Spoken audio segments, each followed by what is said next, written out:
सरफराज चीमा साहब, शाहमूद कुरैशी जैसी, चौधरी पुरेला के घर में भी आज पुलिस गई हुई थी, वो घर में नहीं थे।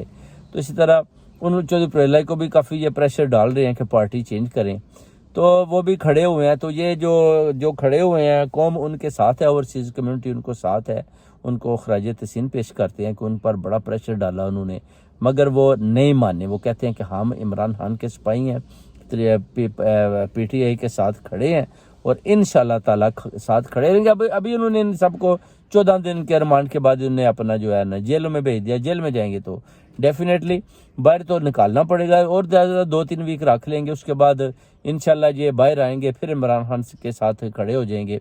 खड़े होकर इंशाल्लाह ताला जब इलेक्शन का ऐलान होगा तो आपको पता है इमरान खान साहब एक ही जलसा कर देंगे तो वो पूरे पाकिस्तान के लिए काफ़ी होगा। एक ही जलसा, मैं ये नहीं कहता कि वो हर सिटी में जाएं, उन्होंने एक ही जलसा पंजाब में कर देते हैं और पूरे